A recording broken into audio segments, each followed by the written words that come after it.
All right, perfect. It was my plan tonight to do this really cool thing where I recorded everything in high quality, and then I forgot to do it until literally seconds ago. And now I'm not going to do it because I don't have time. Welcome to the third time I've run Downfall. I am your facilitator tonight, Arthur Perkins, aka AP Gaming Real. I'm joined by fellow Winter's Edge players who aren't busy, Tuxtradamus and Sid Alpha. Just to preface this, if you watch Winter's Edge, there will not be an episode next week. If you don't watch Winter's Edge, and you're just watching this as a standalone, watch Winter's Edge. Tux, let's talk about you. Let's just go through introductions real quick. Let's talk about you. All right. Who are you? Hi, everybody. I am Tuxtradamus. I'm here a lot doing stuff, and I do stuff on my own channel, doing game things. I'm Tuxtradamus at all the places. Today, I played a dating sim with our friend and fellow Winter's Edge player, Pian. Oh, God, it was disgusting. So cringeworthy. Yep. It was so bad. Cringeworthy. It's the reason I only played an hour of Hatoful Boyfriend. We're forcing ourselves through it, and we're just going to get to an ending, and then we're going to be done with that one. We'll move on to other ones. But yeah, the one we're playing is just literally every character is just a stereotype, and then which means some are good, and some are just the worst people ever. Like the weird pervy adult person that's also one of the teachers. It's just, I'm not going to get into it. It's been a mixed week. I got this shirt, which made it pretty good. Look at this. Yeah. Oh, I got a shirt made too. Lucio. You got that made weeks ago. Stop front. Also, your camera's reversed, so it just says Lex Lambly. I can fix that. I have. And then one of the we're not having an episode next week is because Eric and I are going to be at TwitchCon, and my cool little business cards I came in today. Those little things. Yeah, they're pretty cool. Kelsa's going to be there too. Yeah. Yeah, Kelsa will be there. A few of our kind of large collection of all of people. My friends will be there, and I won't. They're all going to meet up, and they're going to meet my cool streamer chons. Adam Coble, JP, Caitlin, Pocket. I'll never get to meet any of these people, my heroes or my players. It's okay. You will. Someday. Rich, let's talk about you. So yeah, hi. You started any I'm more here. arguments yet lately? No, I haven't started any more arguments yet. I'm just waiting Too bad. in the wings. I'm a horrible person, I know. Yeah, the digital homicide stuff, we're still waiting to find out if the court's going to push through the subpoena, and then we'll watch and see what Valve does. That'll be fun. It's literally insane. The whole situation is so It is. It is. It was actually briefly mentioned on Total Biscuit's co-optional podcast, and it was quite literally, we are not talking about digital homicide because they are the worst.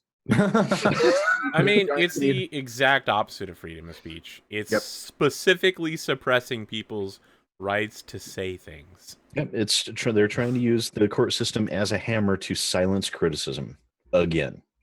Yep. It's a horrible, horrible thing, and it should not be allowed to happen. Well, but rather than talk about digital homicide because they're the worst, much like Aaron Burr, well, who are you? What you gonna do? I'm one of those YouTube type reviewer sort of people, and yes, the vile scum of the internet. Yes, video game news, reviews, first impressions, and everything of that nature. I actually played a few interesting games this week. Everspace, which I came across, which I did not think I was going to like. It was a space sim type game with a roguelite element.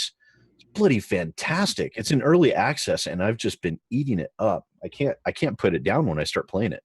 It's so good.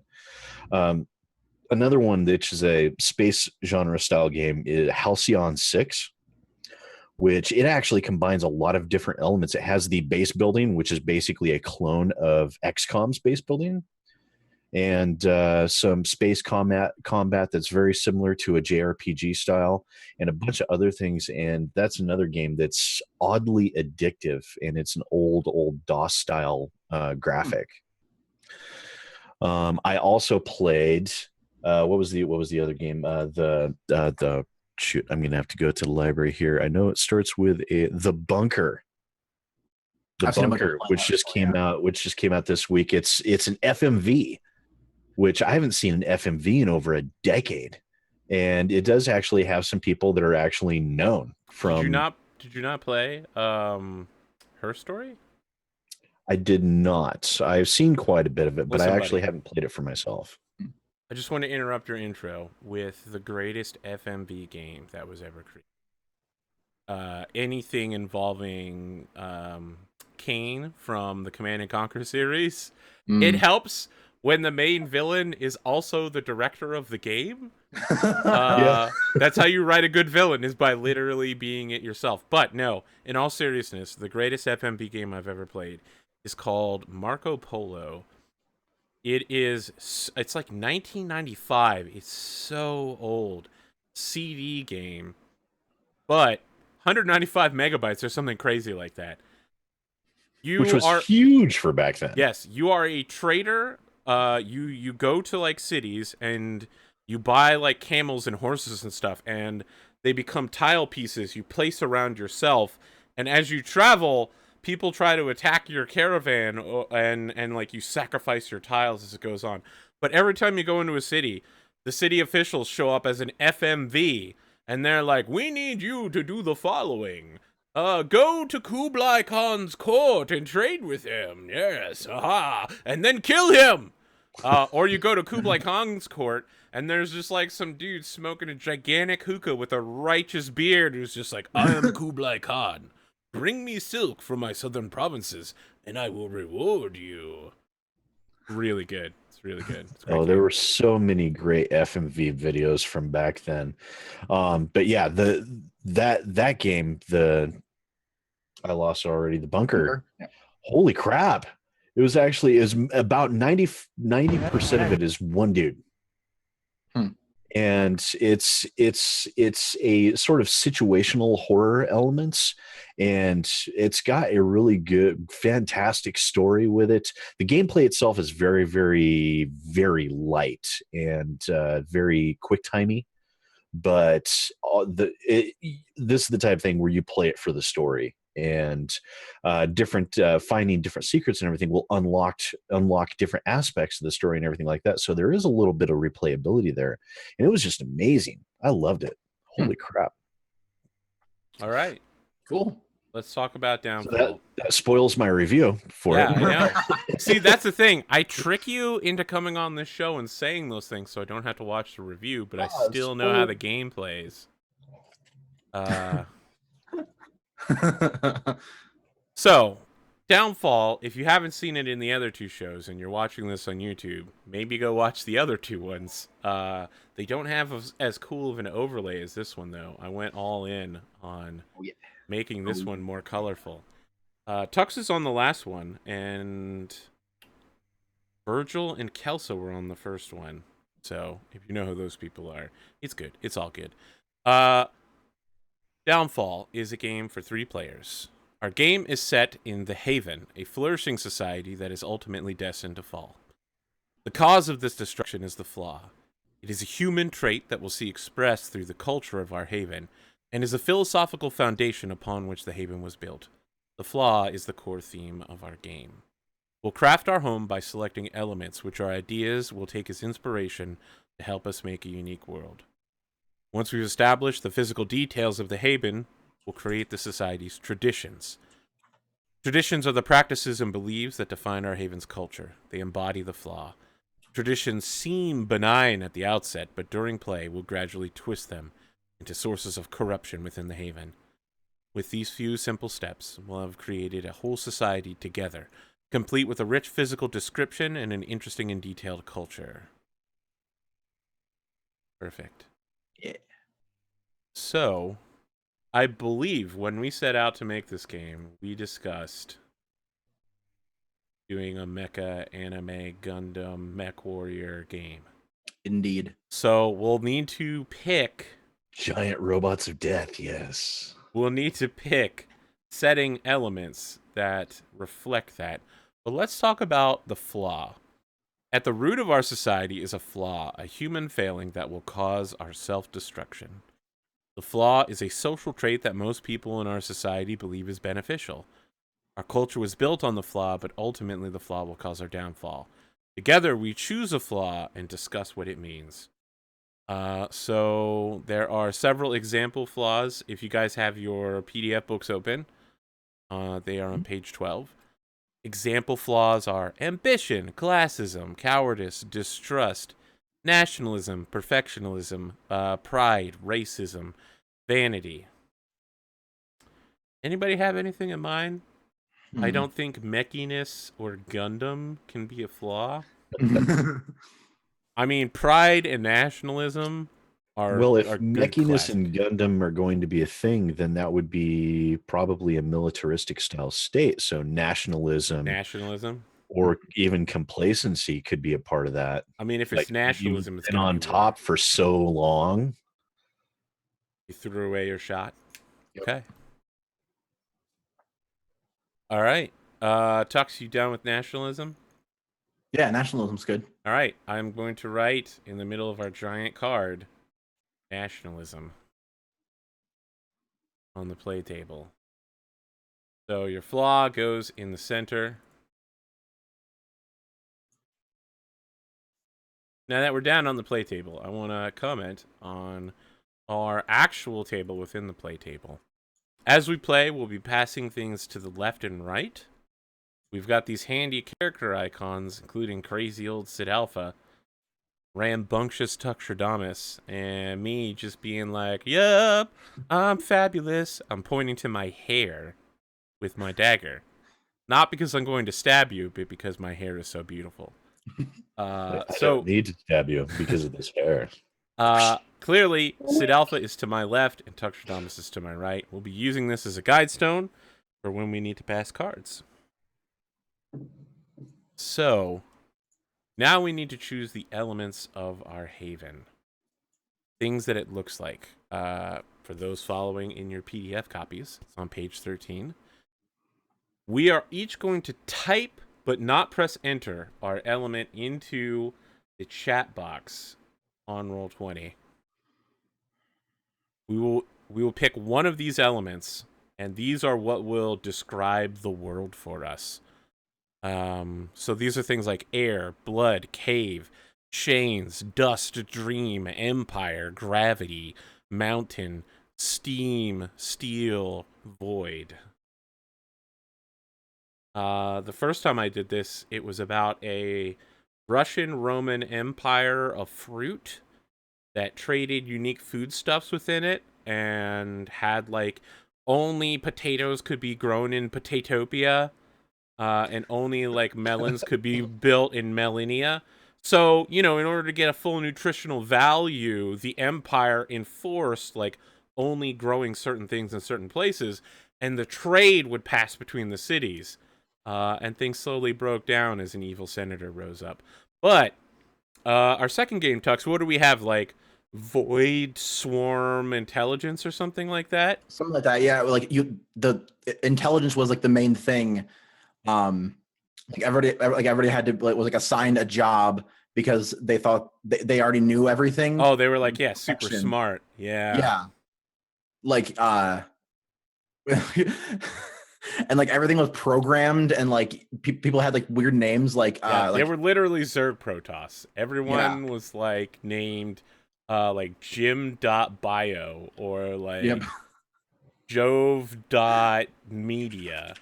Yeah, and then there was like the cultural basically our main thing was like it focused around like the cultural enforcement. Make sure Yeah. everybody like did good, like the right thing.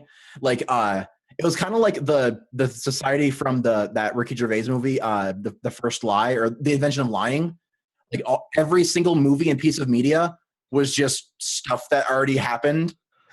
Like Yep. and like they just went around enforcing like, actually, you got this fact wrong.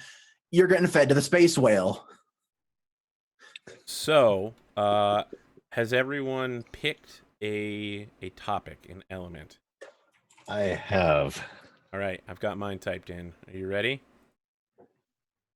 Yep. Let's hit our buttons.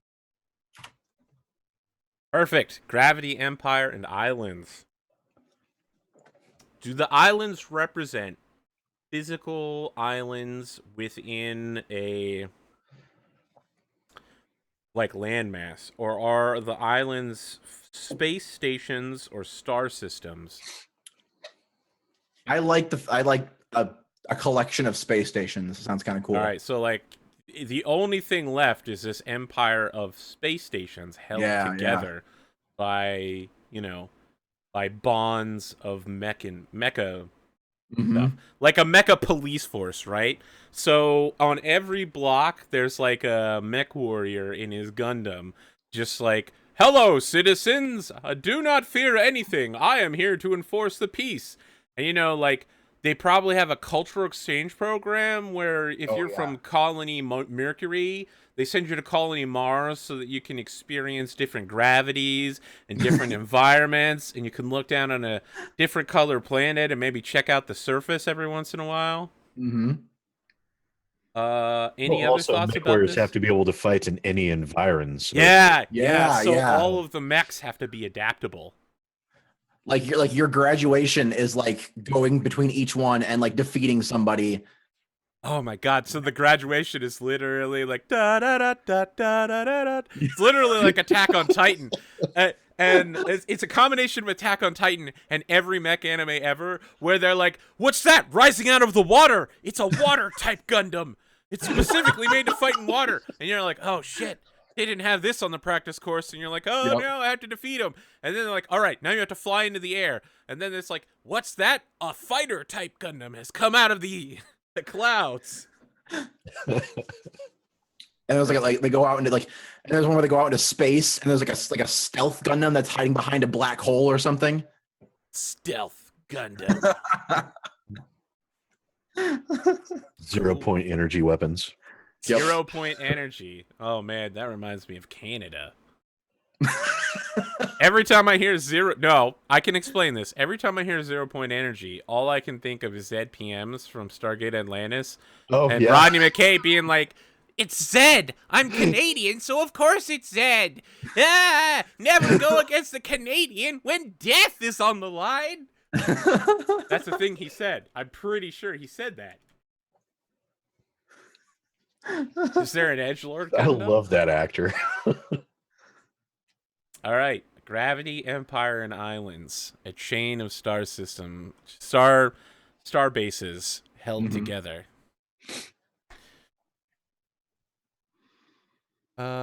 Traditions. Now we need to talk about traditions. We're gonna have 6 of them.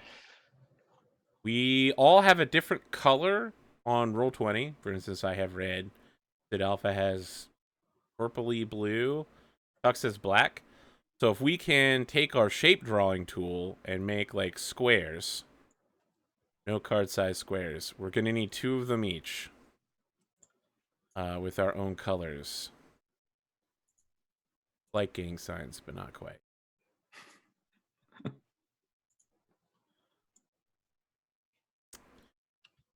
There are 6 traditions. We start by each of us pick one.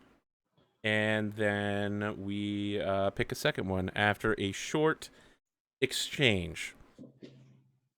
So there are about 24 tradition categories. Examples include architecture, art, birth, communication, government, grief, food, fashion, justice, love, military.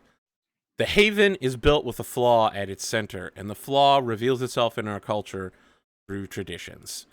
So the way our nationalism expresses ourselves is through these. Traditions are the customs, beliefs, and practices that show how the flaw manifests. They are something we do or something we believe. So each of us will take one tradition, and we can't repeat them. I will go first. I am going to pick government.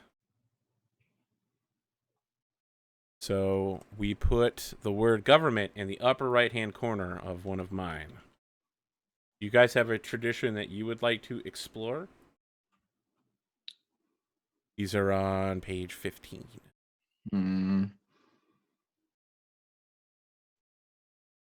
muted. Military. Military. Of course it's military. Yeah, I mean, it's hard to have a Mecha Gundam anime without military. I'm gonna go with entertainment. Ooh, dangerous move. Last time, entertainment was what destroyed our people. Yep. Ooh, mech gladiatorial combat. Oh damn, what's it called? Uh shit, this is gonna kill me. Solaris 7 from... Yes, thank Yep. you. Listen, For we could making talk the about... Solaris games. We could literally just talk about MechWarrior all day. All right, so we each have picked a tradition.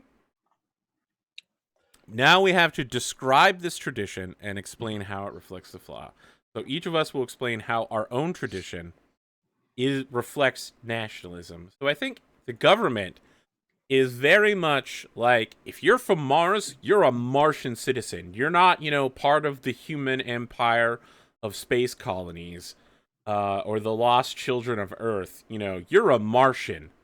And yeah, you go to Mercury and you get your training. You head to Venus. You learn about Mecha. Maybe you're a tourist just looking to pick up some sweet solar rays, but you're from Mars and you better be coming back here, okay? Mm-hmm. We have a specific gravity. We have a specific culture. We're better than the rest of them. And so the government isn't so much a, collection of colonies that work together. It's just kind of several colonies that recognize they're all mostly human. And if they don't work together, then they'll all die. Okay, yeah. So the way that the flaw manifests itself, I need a one sentence description of this. There is no unifying government. Unifying government, only a fear of extinction. So it's kind of aloneness, like Greek city-states or something? Yeah, it's like Greek city-states if nothing else existed in the world. Right, yeah, exactly. Or if the UN went through the whole solar system. I mean, at least the UN bothers to pretend to work together, right? Actually, no, seriously, the UN does very good work. Don't be a hater. All right, and so underneath that declarative statement I have made, I'm going to draw a line. Boom. Somehow I managed to draw a crooked line with a straight line drawing tool. I am a master of using Roll20. All right. Who would like to describe their tradition and how it reflects the flaw eating away at the heart of our utopia? Well, I think Arthur started things off very well there with no unifying government. And I think each one of these individual colonies has their own type and style of military forces. Like how kind of like, again, parallels to MechWarrior, how you have, House Liao has different style mechs than House Liren likes to use extremely large mechs with close range weapons, heavy armor, and walk as close as possible before shooting. So they have their own style of combat units, their own military traditions that aren't shared with the other colonies, and that furthers the divide. Oh God. Because how horrible would that be? You're literally like a Martian cadet. You get reassigned to Venus, right? And all the Venusians have like insect style mobile suits with lots of like maneuvering thrusters, and you're in like this heavy Martian battle axe wielding like gun unit, and they like all use swarm drones, and you're like, okay, I'm gonna train with them, and you're like, oh God, how do I get rid of these swarm drones? Holy shit! So like there's a parent agency that each colony devotes some of its forces to, but they maintain their own military. Oh God. So yeah, it's like the Mars Free Revolution People's Army and like the Venusian Union of Mechanized Workers. Yeah. I can totally go with that. The Mercurial Mercuriads? No. I'll get it. Don't worry. I'll work on it. Everyone knows Sailor Mercury was the worst Sailor Scout, so. So that would be... We need a one-sentence declaration and then stick a line under it. I just want to thank Caroline Hobbs for making this game so we could destroy it on stream and play it wrong. Thank you, Caroline Hobbs, in less than 3 games. By the way, if you wanted to pick this game up so you understand what we're doing while we're playing it, let me throw a link in chat, and more importantly, you can also grab it by clicking the description section if you're watching on YouTube. Perfect. All right. Individual, non-unified military forces. Tell me about entertainment, Tuxtradamus. How does nationalism display itself in the entertainment industry? So I think it's kind of like every there's a Hollywood on each planet. Like each planet has its own like center of culture that like they make all their they movies and everything, and then they export them because obviously we want to cooperate and get everybody on the same page with everything. But basically it's kind of that same thing of like they're kind of together. Like you go, oh my god, you train with everybody else. So we also send out our culture to everybody else, but it's kind of like everybody's like, no, our movies are the best. Like that movie that they made, total ripoff. Let me ask you a question. Is it like when Deep Impact and Armageddon came out within like 2 months of each other, and one is like an asteroid colliding with Mars, and the other is an asteroid colliding with Pluto? Yep. And it's like very similar looking actors. Totally. Yeah, so there'll be like a movie about like an infection on Jupiter, or like on like what's that one? And then the exact same movie gets released on Pluto, and everyone's like, no, the Pluto one came first. Like, well, actually, it was technically made first, but the planning for the one on Jupiter actually started years before that. It was filmed on Saturn anyway, so you can clearly see several moons in the background of this scene. But like there's people there's like people dedicated to watching it. Like, oh look, to see that was a ring. That was a ring. This was not filmed. This was not filmed on Mars. Oh my god! All right, throw down your one sentence. So oddly enough, each one of those movies has Steve Buscemi in it. Wow! All right, all of them.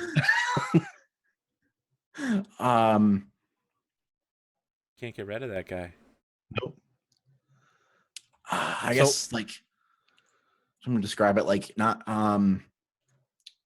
similarly produced media throughout the islands or something like that. Like a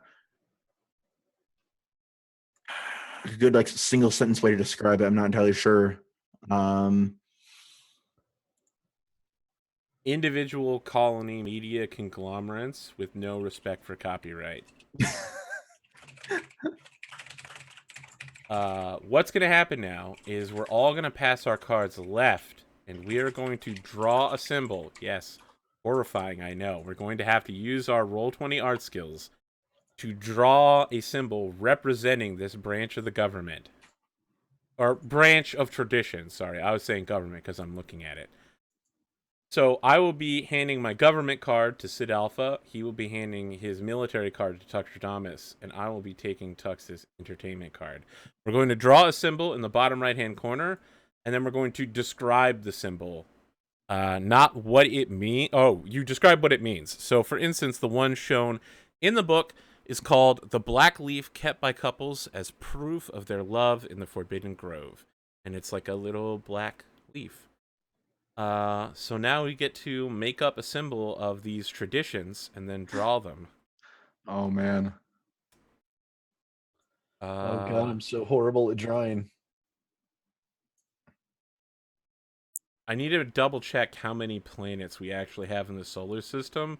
I know that's a weird thing to say, but didn't they have like a mysterious outer rim planet that we have now that's like beyond something the like Oort that. cloud? Outcast, I just want to make sure I know what its name is so I can get the correct number. And don't listen. Don't believe the lies you hear, okay? Neil deGrasse Tyson might tell you some things.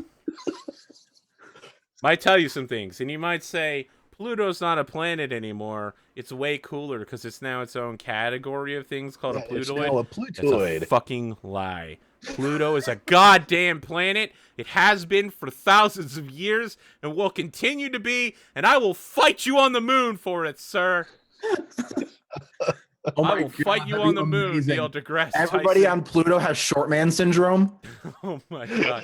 The rest of the colonies don't respect them. No one respects Plutonians. All right, so the that entertainment absolutely has to symbol be a thing. is going to be like there was the great split of like 2012 when Pluto was a planet, and then they got themselves voted back in as a planet in like 2530 or something like that. But no one's respected them since then. So I think the symbol is going to be like an 8-part Umbrella Corps style thing, and then there'll be like a little dot added to the outside of it to represent Pluto's contribution to the entertainment society. Perfect. All right.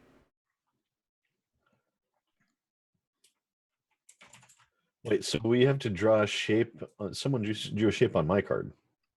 Yes. You draw. So you take the card of the person. You pass your card to the left. So you get the government card, my card. Right. And so you draw a thing on that. Tux is drawing something. I don't know what yet, but he'll explain it. It's in my head it makes sense. In my head it looks like it.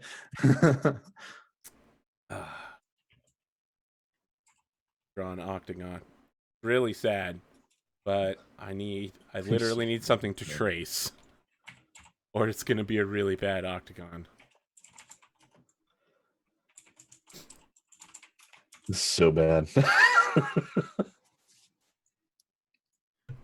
Oh, so bad news. I may literally be allergic to my cat now. Oh shit. And that's really, really bad. 4, 5, 6, 7. Even with the fucking trace, I still managed to make a horrendous lump. Alright, here we go.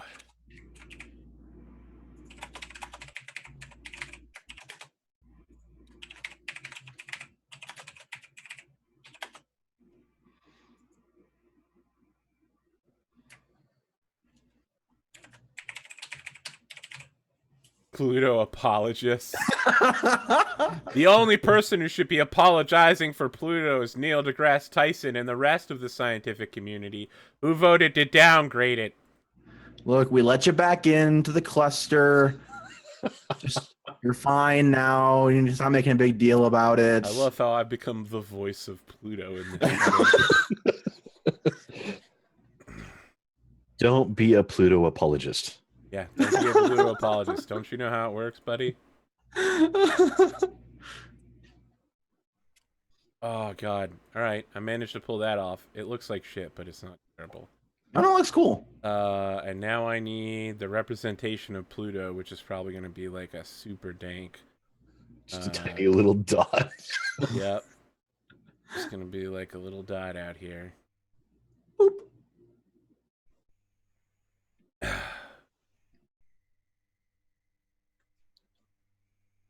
That's awesome.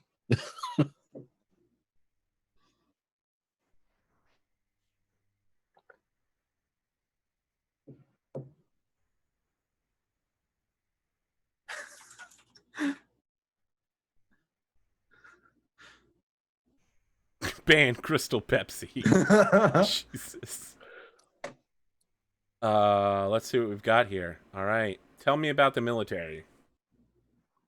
So one of the points of pride and honor for a mech pilot is the cape that every single mech has that has like their planet's sigil on it. Is this like a nanofiber carbon weave self-replicating? It's great because this is like it's like anime-esque thing or whatever. It doesn't make any sense. It has to be able to survive atmospheric reentry on Jupiter, Tux. Oh yeah. Like they've spent like trillions of dollars to make these capes that can survive like atmospheric conditions and reentry. just for the fact that it can flutter and show off the planetary sigil when they land. I love the idea that the capes are actually more armored than the mecha suits. And so that's why they hang them on the back so you don't get shot in the back. Like, your cape slowly gets shredded, and your electronic systems are like, warning, cape integrity at 30%. And you're like, oh shit, someone's coming at me from behind. Blah, blah, blah, blah, blah, blah, blah. Every mech has a cape integrity monitor and everything. Yeah, so like not only is like a layer of extra armor, it's also like I have the Mars symbol on it. People know I'm from Mars, and so if someone messes with it, that's like it's like if they like destroyed it. That's like worse than if mess with this. You mess with all of us. messing with the cape is worse than messing with the mech itself. Oh man, there's got to be some sort of mech dueling thing where if you're like in war game practice and somebody like rips your cape off, it's like grounds for an actual lethal gunfight in space. A lethal duel. You've dishonored me, sir, and you've dishonored the Martian tradition. I will fight you on the moon, the actual moon. I'll fight you on Pluto. I'll fight you on Pluto. It's going to be an 8-month transit. 2 men enter. Only 1 man takes an 8-month cruise back. Tell me about the sun, and then I'm going to quote Starship Troopers to prove why what you did was wrong. I mean, literally could have just been duty, courage, honor. It could have been duty, courage, honor, but I didn't want to rip off Starship Troopers. Yes, tell us about the sun. I would like to know more. So the government sigil is the sun with the 3 rays of service: loyalty, duty, and brotherhood. Brotherhood between all the different colonies, and loyalty and duty to your government and to your neighbor. Oh my god. The unified government of humanity is called the Solar Empire. And the name of this episode is Sins of the Solar Empire. Yes. Done. We're done. Just go home. We've nailed it. All right. And all the pieces come together. We are now... Except for Pluto. Yeah, except for Pluto. Fuck Pluto. Not a real planet anyway. Pluto never bothered me anyway. Let's talk about our second set of traditions. So once we finish this, we're going to hand it in the other direction. Yep. So I'll be handing mine to Tux. So we're back on page 15. And anybody got any thoughts on how they want to jump forward and slowly destroy an aspect of society? Ooh. I'm going to go with hospitality. Wow. That's interesting because we've already set up such a non-hospitable government military. But what if there's like a thing where when you go to other colonies and That's you're just exactly a regular person, like, they're like, yeah, man, one love, come stay in my hab dorm. That's exactly. I was thinking of it being like some sort of name for it, like the solar promise or something like that. Where like if you go somewhere and declare, like you invoke the solar promise, you're owed. Not your bug. Like you're owed like shelter or something like that. But it's like super. It's always like. It's kind of deemed as like so witchery right now. There we go. I killed it. We're good.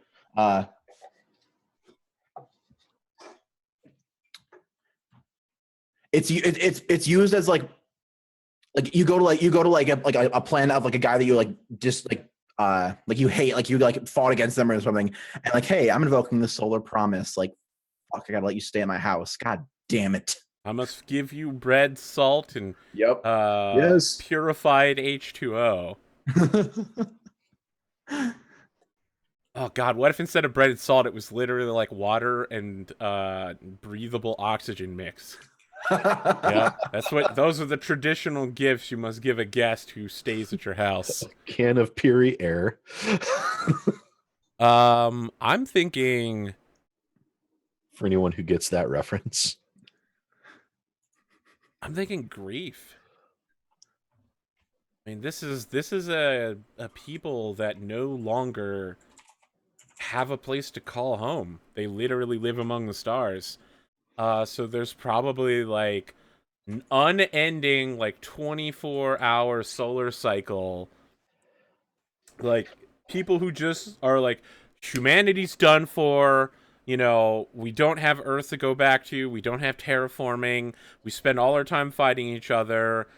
As each colony slowly fades away, we're all gonna die. And so there's like a ritualized grieving process where people just go out to these huge decks that open out into space with like plasteel glass. Let's say it's a magical super science glass that doesn't break.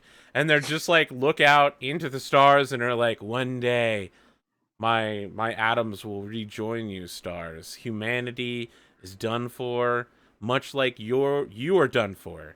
By the time your light has reached us, your star has already faded and collapsed. Yeah, I like it. So it's like a ritualized grieving process for Earth and our lost prospect, human survival. Wow, this got really sad very quickly. Couldn't all just be fun and mechs. That's okay. We can just end every sentence with "except for Pluto." Except for Pluto. What are you thinking about, Rich? I'm feeling a toss up here between economics and justice. Because technically, all right, let's be clear. Justice can't reign from above because in space you've got 360 degrees. It's true, but the enemy gate is always down. So justice can indeed reign from above. I mean, only have we developed the technology for justice to dispense itself? No, we haven't. Let me go over to this justice vending machine here. They tried to make autonomous mobile frames, but the AI wasn't good enough. And you can't say, you wouldn't be able to use remote death drones, right? Because it's like a 14-minute communication lag between certain planets, and for some, it's like they have this weird thing where they only work at 12 o'clock p.m. Jesus. It's only high noon. Bunch of lazy bastards. Some fucking programmer was using legacy code. They forgot to convert like miles to kilometers, and now justice bots will only work at noon for exactly 1 minute. They keep trying to fix it, but their access to the code is denied. So what do you want to settle on there? Alexander Hamilton or who's a good justicer? Roland the Paladin. Roland the Paladin? Roland the Paladin. He was Charlemagne's paladin. He gave him the sword Durandal to dispense justice with. Oh, so that's where Durandal is. Yeah. Got it. Actually, we're gonna lock onto the communication there because of the lack of communication, or the very difficult premise of communicating over such great distances that, because of time lag and everything like that, even a powerful transmission could take days, weeks, or even months to reach its destination. That the solar government is everything's starting to become more insular because people can't communicate properly between the different colonies. All right. Righteous. Okay, I will be drawing on Rich card. Let's see here. Am I?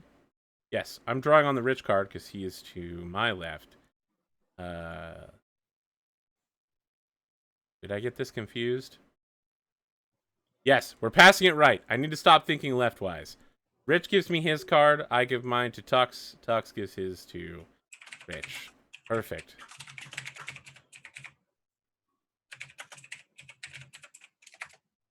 Communication. I really just want to use the Comstar logo. Mech Warrior now.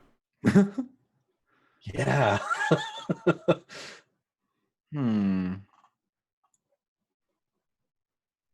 Boo, boo. Let's see. So I'm drawing on the Solar Promise. Yeah. I got our ritualized grieving process. Literally just a wakizashi to represent Harakiri. Let's see.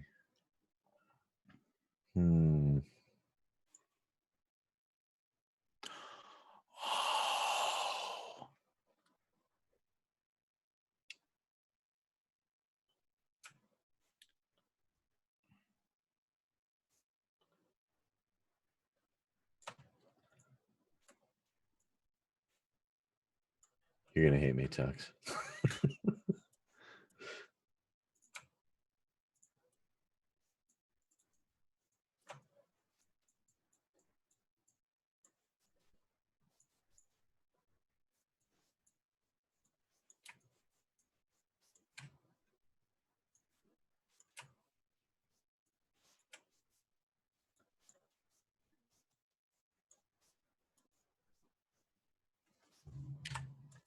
Damn it.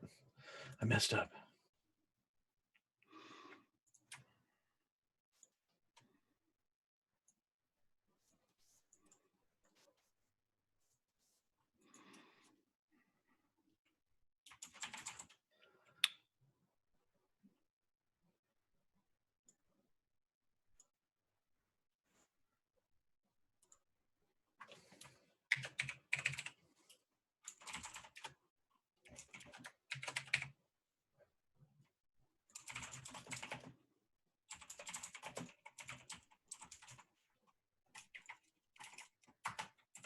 All right, excellent. We've gone like 40 seconds without talking.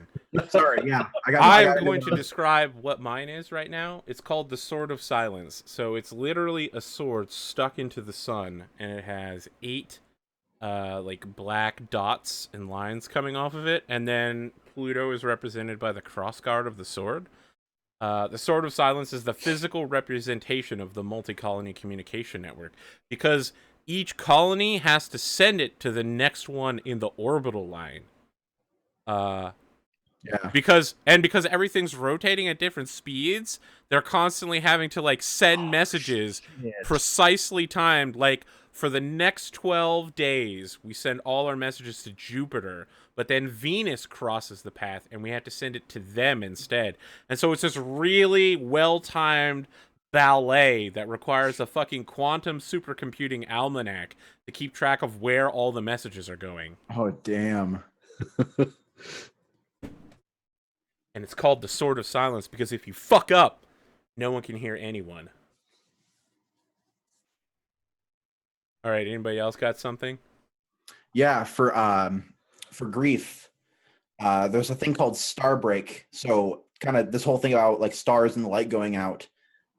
Whenever a pilot dies, every power cell of a mech has like a little self-ignition switch. And so they fire the power cell into space and just it causes like a giant nuclear explosion.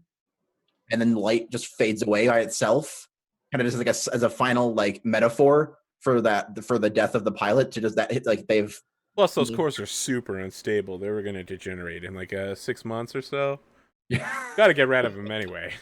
Exactly. I don't know why we ever decided using nuclear fuel rods was a good source of mech power. Somebody saw it in a movie once. No, that's really cool. I like how you just went all out with like the red, orange, yellow coloring. I tried to draw an explosion. Oh my god, Perrier, you're the fucking worst. You're literally the worst. You're so bad. All right.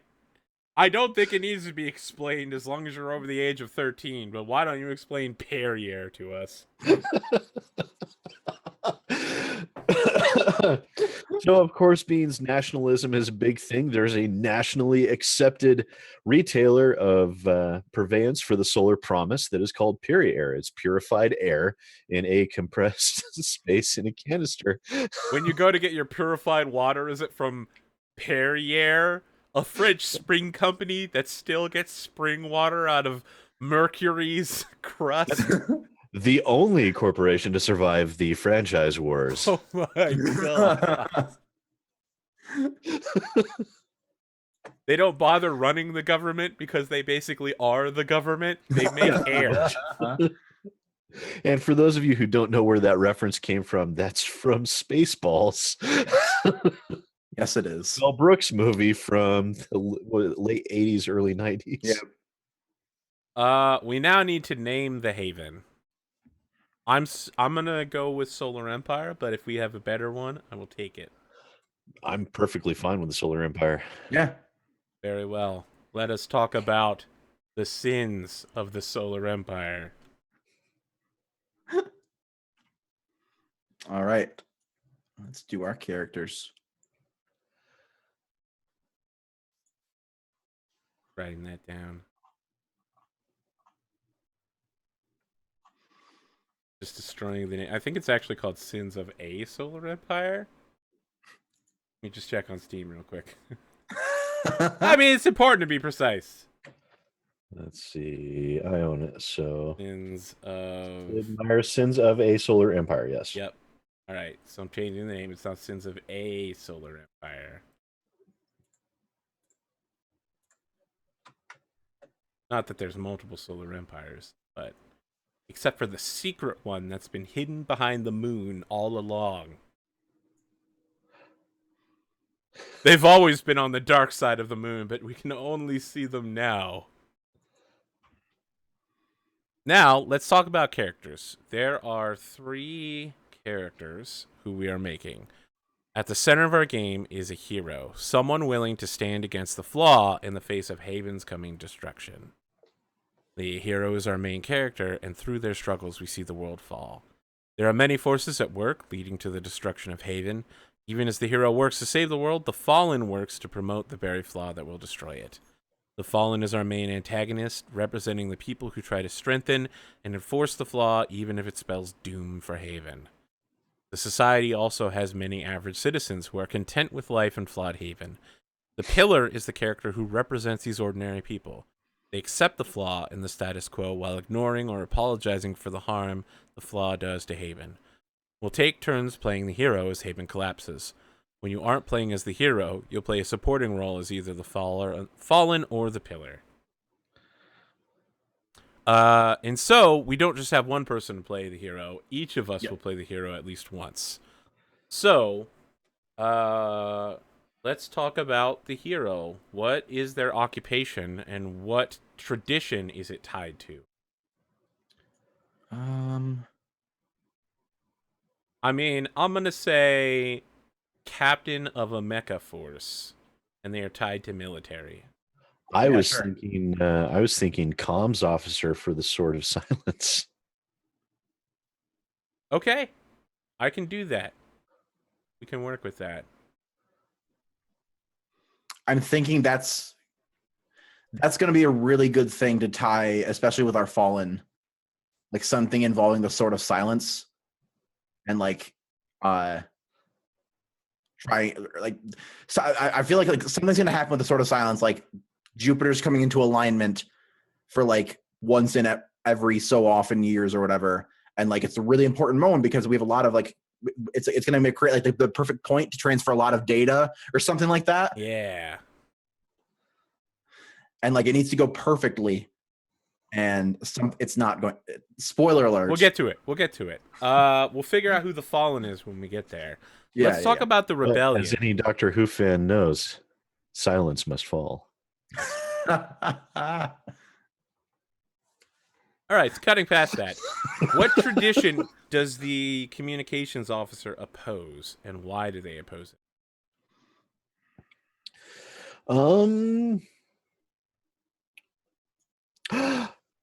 There's going to be government. military conflict. Oh, military conflict. And so they're like, hey guys, stop fighting. Hey, listen to me. We've I'm kind on of your... got this super important thing over here that Uh-huh. you're going to destroy if you keep fighting. I know you can hear me. I'm literally a communications officer. I could see that you're receiving me. Stop fighting Oh, right now. is there like a constant Cold War between all the planets, basically? And like they see that something's about to break because they're the one that's mixing all these comms together. Yeah, they're seeing all. They're like Comstar from Mech, where they can see all the government communiques being passed back and forth. They're like, we know you're spying on each other. Just stop. Seriously. This is ridiculous. So they're all like planning to attack each other. There's only 8 colonies in Pluto. Pluto. The Plutons are like, Come on, guys. come on, guys, you can respect us. Just because This we're joke's been going 1/100th on of for your size. centuries. It's not funny anymore. Jupiter's like, you're 1/64,000th of our size, buddy. Pluto's orchestrating it. We'll get to it. I feel like if that's going to happen, the Fallen almost certainly has to be a Jupiteran officer. Jupitan? Jupiterian? Jupanese. Yep, nailed it. Technically it is Jovian. But I like Jupitanese.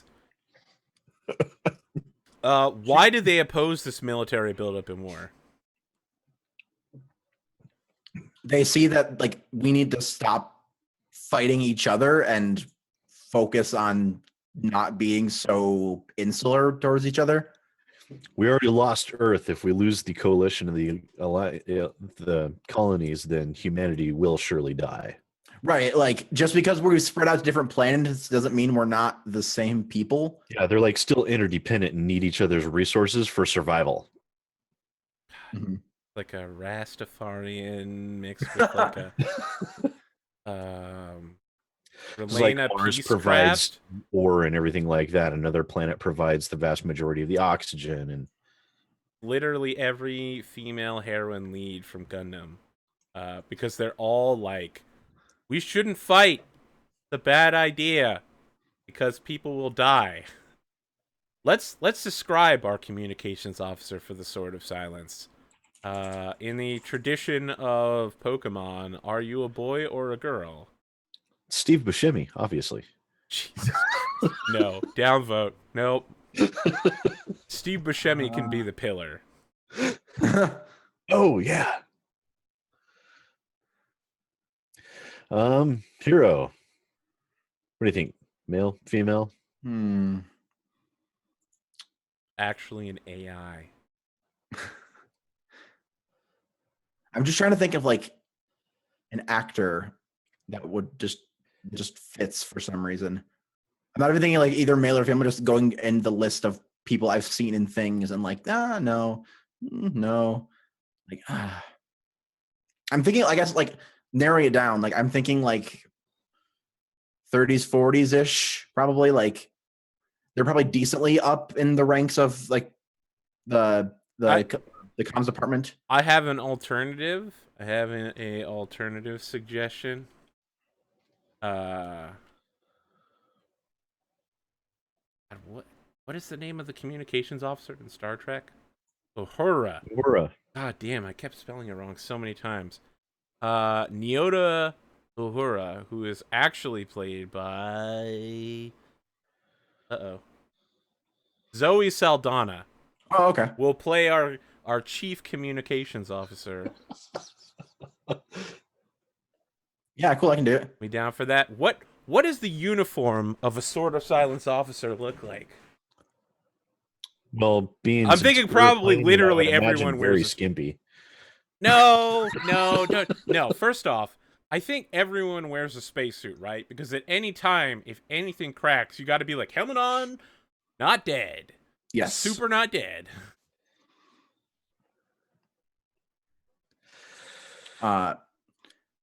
Yeah. So like everyone has like a spacesuit. Futuristic spacesuits, like Star Trek spacesuits, where it's actually a dense mesh blend, or old style where it's this giant.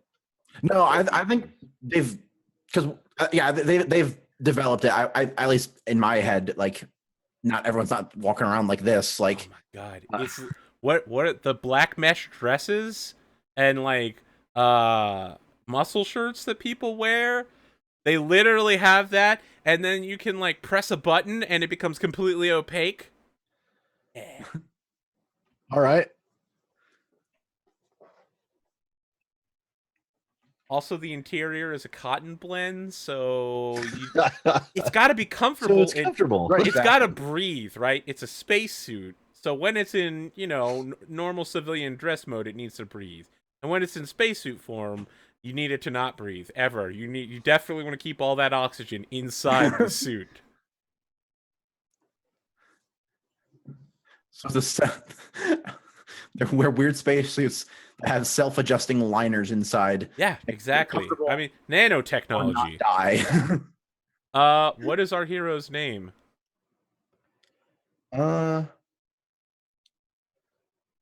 I'm thinking like they have like fairly standard Earth sounding names, not weird ones like our last Downfall game.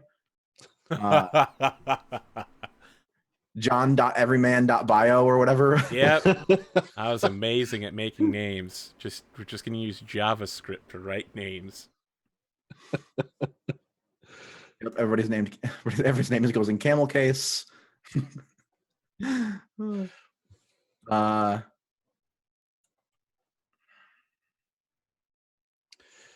Well, How Sarah is about probably the most common. Major Kearney Slain? Kearney Slate. All right. Sure. All right, I'm seeing some nods. I'm gonna go with it. Major Slain. Okay, let's talk about our My God, Fallen. I know that's from something. I can't remember what. It is. It's from the X-Wing series by Oh, that's right. Aaron Alliston. God, I love those books. Yeah, he did a really good job with Ray Squadron. Let's talk about our super bad guy who may not be a guy. What is their relationship to the hero? Are they a friend, family member, guardian, leader, or lover?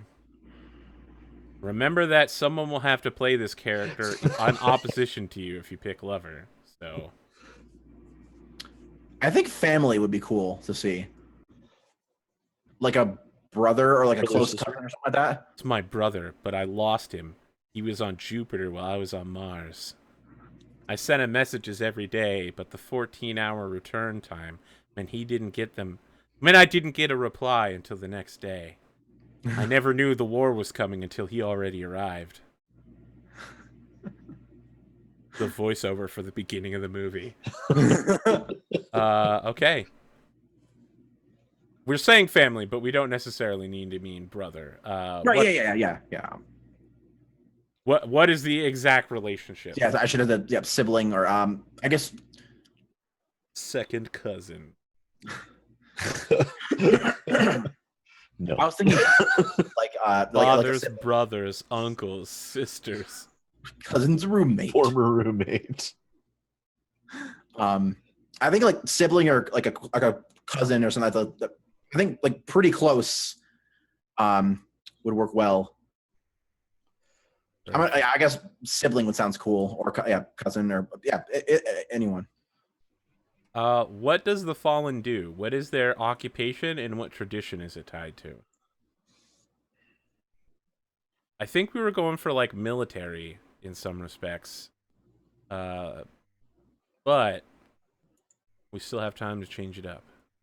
I think government or military. Military intelligence. Oh, yeah. Because they're the ones sending all the communiques for the military buildup in preparation for the strike.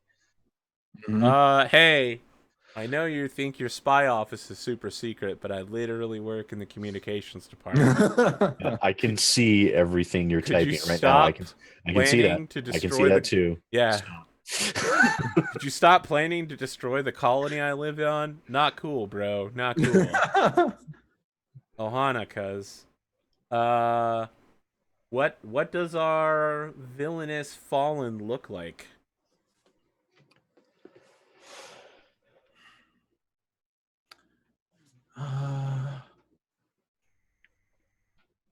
Steve Buscemi. No, stop. stop saying Steve Buscemi. Chris Pratt. Mm, No? I didn't get an immediate response. Yes, that's not good for me. I'm not feeling Chris Chris Pratt. Pratt for You're it. not feeling Chris Pratt? Which one's Chris Pratt? No, you're out. Star-Lord. You're out. You're out. Star Lord. The guy who played the Nazi colonel in Inglorious Bastards. Ooh. Oh, crap, what's his name? No idea. I mean, I'm looking it up now. Glorious Bastards cast. Thank you, IMPD. Christopher Waltz as Yes. Colonel Hans Landa. So like a younger version of him or something? I mean, it's a cousin, Nah. so it doesn't have to be that much younger. Yeah, that's true. He was looking pretty youthful in Django Unchained. Oh, I got it. It's the day of modern science, so it's a digitally de-aged Christoph Waltz. Right, of course. From using the process from Avengers, where they digitally de-aged Robert Downey Jr.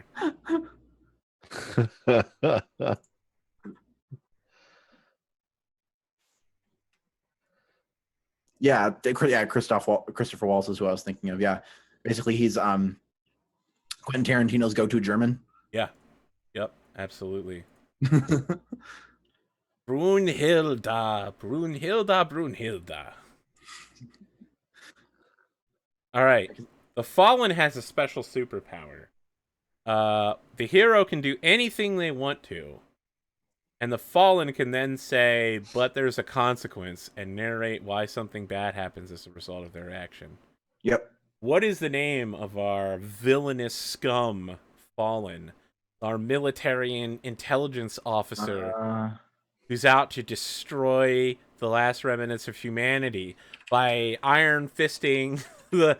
God, what is the line from Star Wars? The harder you tighten your hive grip. of scum and villainy. No. The harder you tighten your grip, the more planets will slip through your fingers. More systems will slip through your fingers. Let's see. What's a good rank? Warrant officer.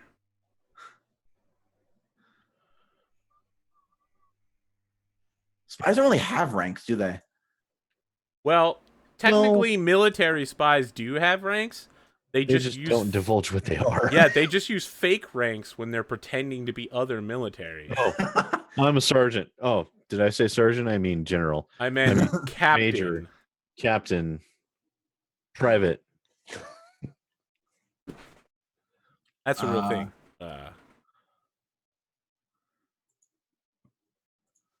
Gerald Brunhoff.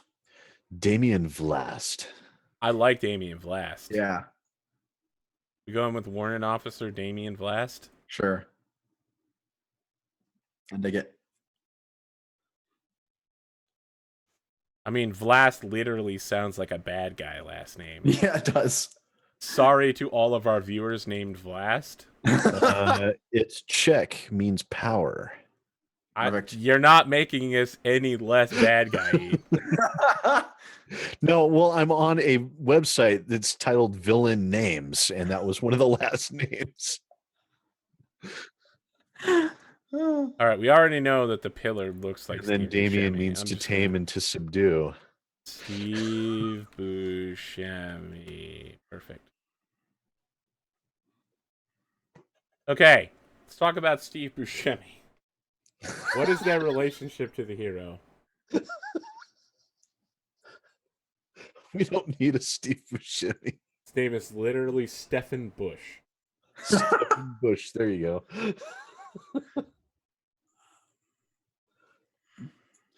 go. Let's see. The pillar plays the part of the friend, right? No, the pillar is the apologist. Or just the average Joe. Yeah, no, but it's important that they like to uphold the status quo. They're the dog sitting at a coffee table drinking while the room is on fire. Like, this is fine. Everything's fine. Yeah. Basically, they're Pluto apologists. Yeah, they're Pluto Oh, apologists. right. They're like, Um, no, Pluto's not a planet. It's fine. Everything's fine. There's only 8 planets. Except for that new secret 9th one that we can't add. But listen, gravitationally, it should be there. We just can't find it after 500 years. Yep. Damien Vlast's secretary is best friends with the hero. Perfect.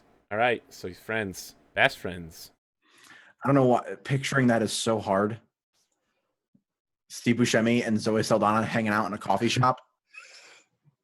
That's for some reason that doesn't like Soy cup. friend of the hero's parents. Oh, So like Godfather or something. Uncle Stefan. Yeah. Yeah, okay. So like trusted friend of the family. Crazy uncle.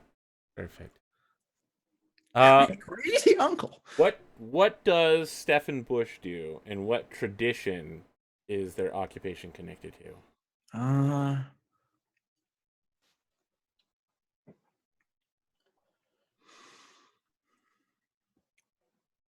I like the idea of Damien's secretary or one of his main minions.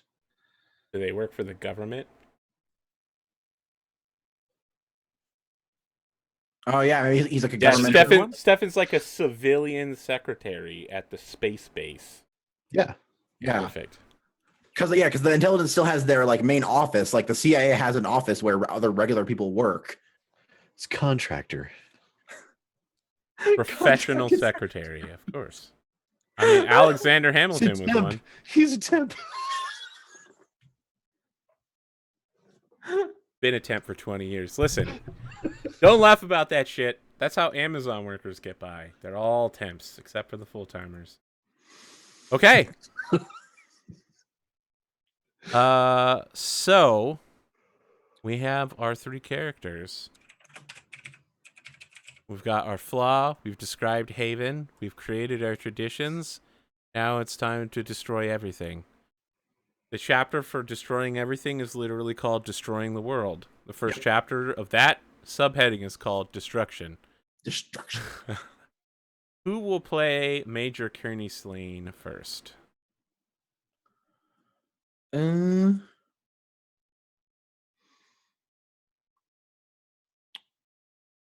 I would say we should do like I wanted to play the crazy uncle first. rock, paper, scissors. So let's see. If you're going to play the pillar first, there's a specific way we do it. Yep. The person to the right of the hero is the pillar. So Tux would need to start as the hero. I would start as the fallen. Cool. Sure. All right. I am playing the villainous and evil warrant officer Damien Vlast. So, it's interesting you pick the pillar, Rich, because you get to set the stage. The pillar describes which tradition is being corrupted by the flaw of nationalism. After that, the hero will frame a scene about the hero, reacting to that corruption or just living their life.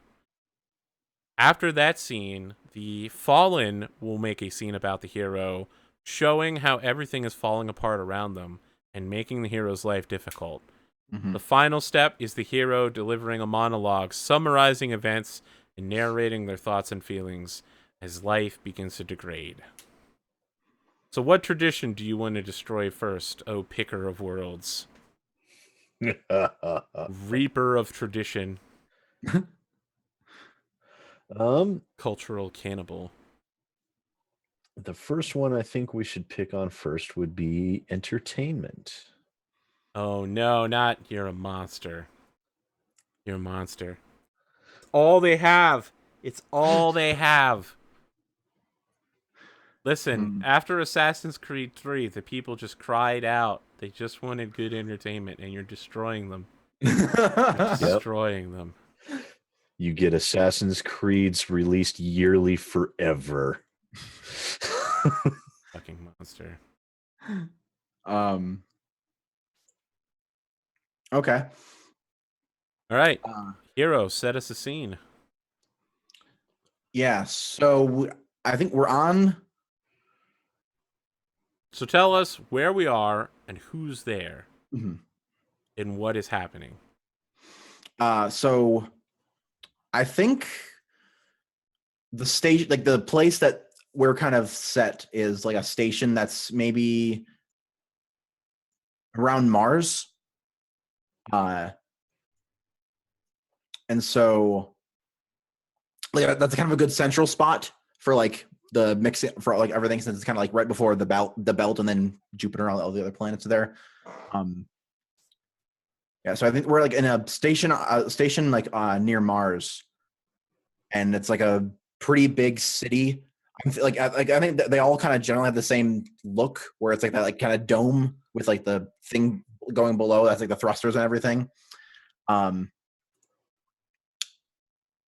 uh, it's like Saturday night, or like it's a weekend night, and they're off work. Kearney and Stefan are at a movie theater. A new movie just came out called um Deep Impact 20. um what's a movie that just came uh the glorious quintuplets, and it's old style western, like supposed to be about Earth, Each like space way long station is before. represented by one of the members. Yep. And there's a kid called Pluto who just follows them around. Jesus. No, um Pluto's the dog, of course. The donkey. Pluto's the donkey. And he gets shot halfway through. The burrow. yeah. Burrow. There's that, and obviously a movie came out last month that was suspiciously close to it, called because this one's the glorious quintuplets, and only came out a month ago. Magnificent Eight. Huh? Magnificent Eight. Magnificent Eight. And the burrow. Very, very, very similar stories. It's literally just called 8 Men in a Burrow. No, that's the Friday night sitcom. Yeah, like the movie was made on it came from a studio on Mercury, and the character in the movie that was from Mercury is the hero, and like it's very stereotypical. Like there's characters in it that are just like, this is the Pluto character, this is the Jovian character, this is the Mars character, and like they're just very, very stereotypical in what they are, except for the Mercury character, who is like deep and cool, and they win at the end and everything. And then like the movie's letting out, and so like we're leaving, and Kearney looks at Stefan and is just like, I'm not sure. What did you think of it? It's like walking along doing that skinny lanky man walk holding popcorn. I don't know. I thought it was pretty good. See what that Burrow did there about halfway? Oh, you were in the bathroom. You didn't get to catch it. Man, that Burrow. I never thought they could kick something that hard. That guy went flying. Burrow's Yeah. literally voiced by Steve Buscemi. Oh man, that'd be so cool. Have an actor in the movie, and then the actor playing a character in the movie. Yeah. God, amazing. But it wasn't a little on the nose that the donkey was actually named Pluto? Well, no, I thought it was fine. It was an innovative movie. It did a really good job. It was portraying a wonderful piece about how to overcome adversity and all that. I thought it was Yeah, fantastic. if you're from Mercury, everyone else was just kind of stupid, or No, it's jerks. fine. It's fine. Don't worry about it. You're reading too much into it. Maybe, I don't know. It's just a movie. It's entertainment. I don't know, it just rubbed me the wrong way, you know? Listen, it's See, that's a problem with you kids these days. You're always reading way too much anything. Sometimes a movie is just a movie. Fine. Yeah, I'm probably just reading too much into it or something. Want to get some dinner or something? Yeah, I could go for actually some pie. Sounds really good. All right, let's go get something. Yeah, and then I think they leave, and Kearney kind of like looks backwards once more, like the what's the word? The Green. no, like the thing where it shows what's playing. Oh, the marquee. Marquee, yeah. Marquee. She looks back. This looks like the marquee. Just kind of gives like a disgruntled look at it, and then just shakes her head, and then turns to head out. Go get some pie. Some sick Mars pie.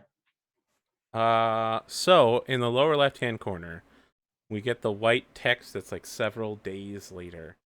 And we find Major Kearney Slane in her office, receiving communiques and passing them along using, advanced mathematical algorithms that optimize delivery path and encryption and redundancy.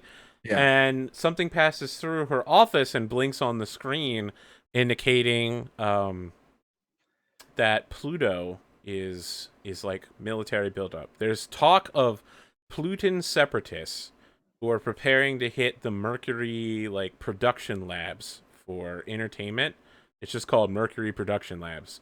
And these Pluton separatists have like accidentally unencrypted their own information about a terrorist strike.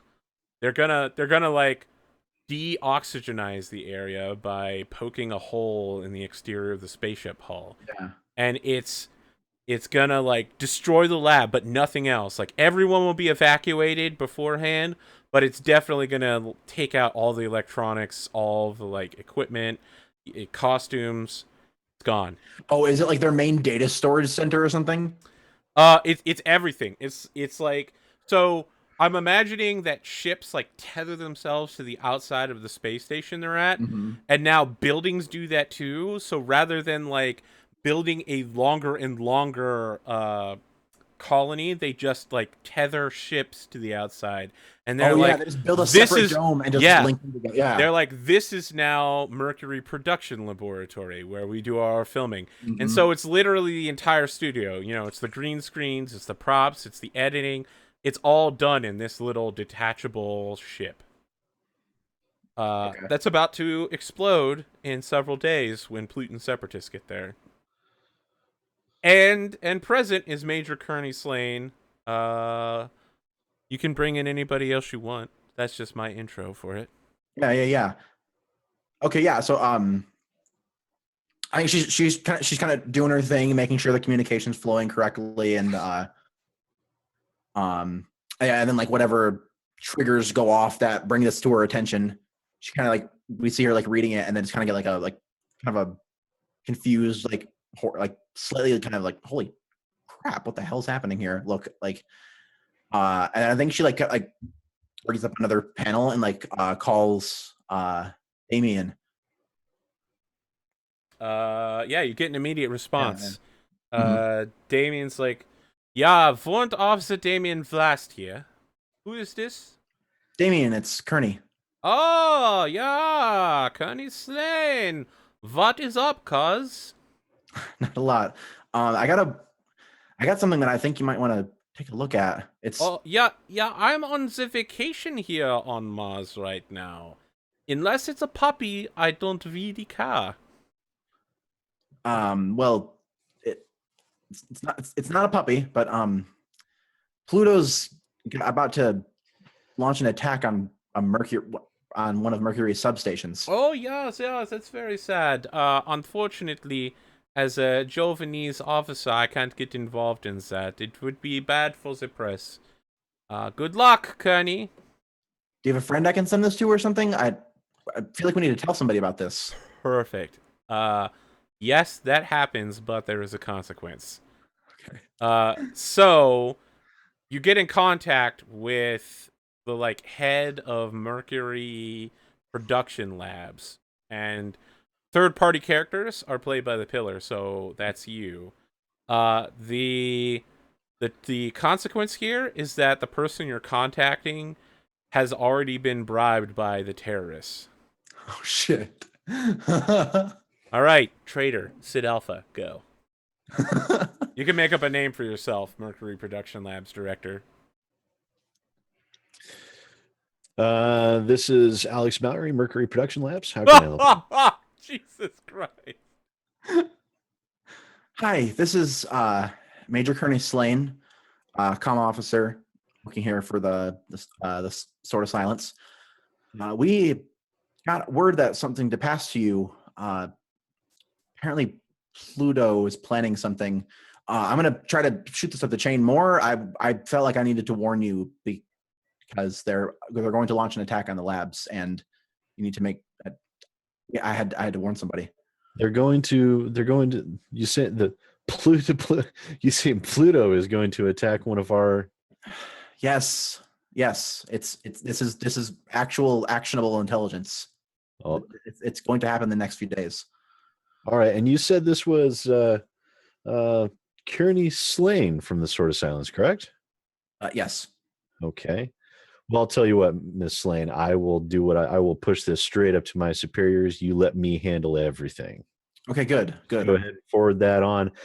Just to be on the safe side, it would be do us a great big help if you were to, if that particular communication were to disappear, then maybe the Pollutions might think twice about attacking. Disappear? Well, if the communique were to get lost somehow, then we'd be able to prevent the attack. Yeah. I'll deal with it. Thank you very much, Miss Slane. I'll make sure my superiors know of your forthrightness in this. Excellent. Thank you. And yeah, hangs up and. Dun, dun. Yep. And now there's no proof.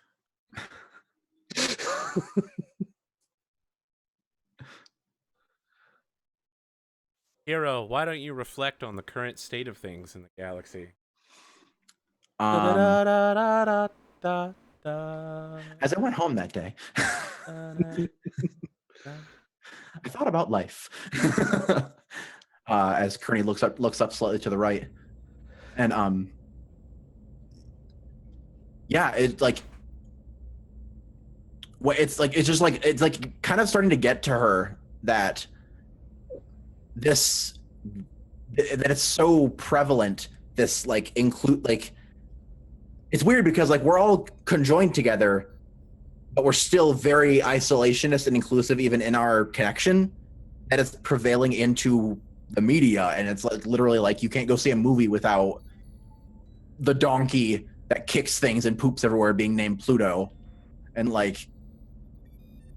think this is the point where she's starting to see that this is not a good thing. Something is going to have to be done about this, or something worse is going to happen than a production lab being destroyed. It's going to be a whole colony or something. This is a very sad musical number where you're space ballet dancing and lamenting. You're something must be done. You're looking out over the stars, and a holographic representation of the current alignment of the planets comes up. Yeah, that's how I At see it. last I see the light. Perfect. Works for me. Awesome. I mean, Tangled is great, so get wrecked. Okay, we now pass all our character sheets to the right, which means I am now the pillar. Tux is now the fallen, and Rich is now the hero. As the pillar, I get to talk about which tradition's about to get corrupted. And you know what time it is. It's military time. Oh. Excellent. It's not tool time. No, it's never tool time. It's also never lupus. Let's destroy some military. All right, hero. Major Kearney Rex Slane, why don't you frame a scene about yourself? Either a reaction to the ongoing tradition. Oh, so I have to describe what's happening here.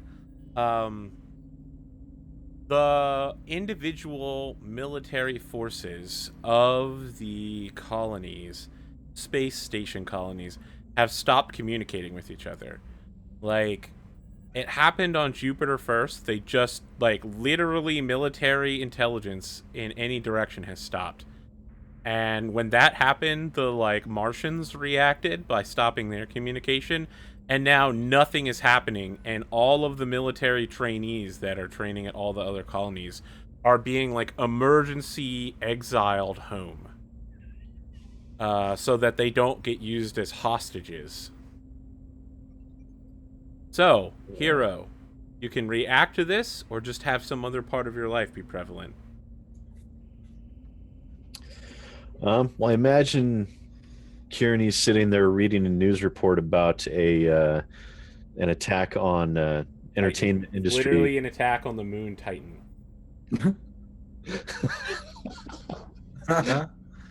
That's a moon in the solar system. Just to be Sure. Yeah. Well, she's reading about the attack on the media conglomerate that she destroyed the communique for, so there's no proof that it came from the Plutonians. So reading That's that probably a was very slang. Is pollutions? pollutions. Oh boy. Oh, so bad. So she's looking at that with a very sad, like worried look on her face, like she should have been able to prevent that, but she was trusting that and people died because she didn't do enough. And now there's this military buildup.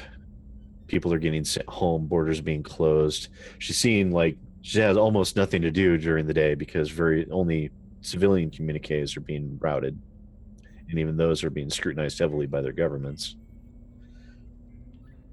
So I think Kearney will try and speak with Damian Vlast to try and see if there's anything he can do to ease the tensions. Okay, cool.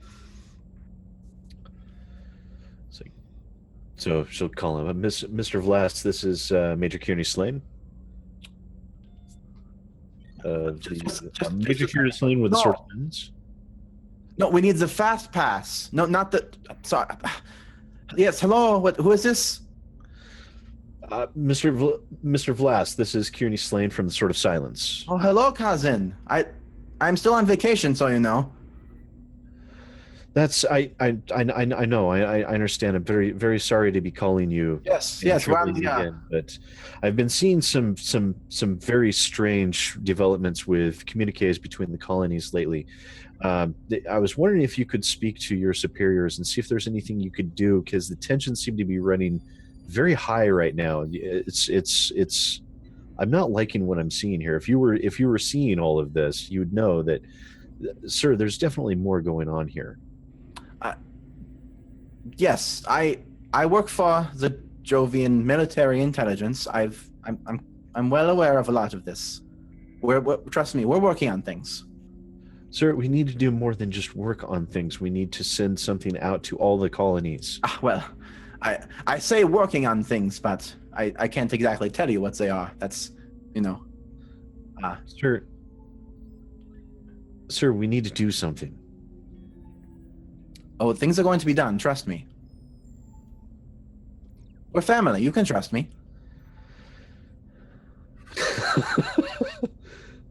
You know, the only people who say that are people that can't be trusted. Yeah.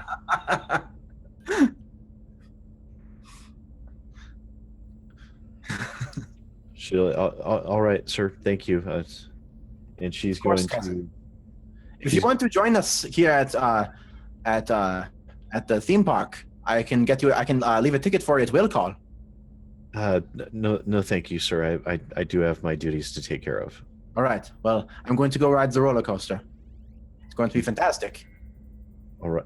All right then, sir. You have fun. All right. Have a good day, Kearney. I love how you keep calling him sir, and you outrank him so badly. Like, it's literally like a colonel calling a sergeant sir. So Later that night, she's having dinner with crazy Uncle Stefan. And Stefan, I tried speaking with Damien Vlass earlier about everything that's going on with the colonies, and he didn't seem receptive. Is there anything you can do? This is getting dangerous.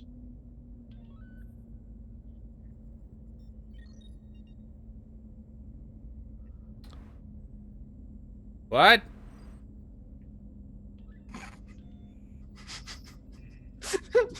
Stephen, there's been something going on with the colonies ever since that attack. What? Come to a halt.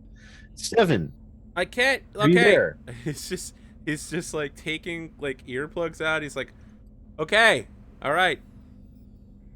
I can hear you again. Listen. Really? We have dinner once a week, and you have to listen to You that would now. not believe the things I have to listen to when I'm hanging around with that Damien Vlast. I don't know why our Martian government assigned me to follow this guy around and take his notes. But you cannot believe the screaming shriek of his shrill voice.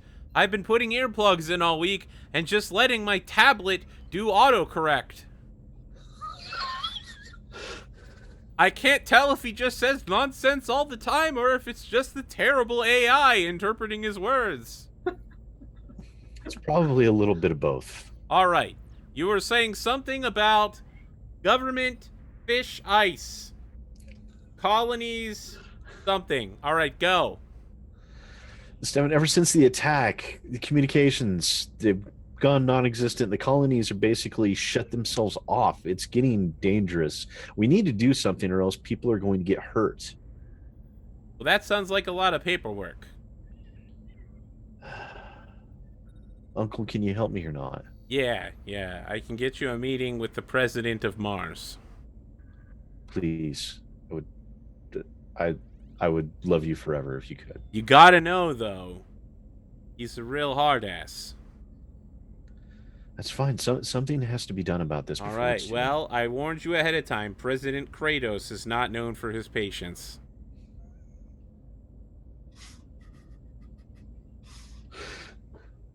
That's fine. I promise I won't take up too much of his time, but this is too much.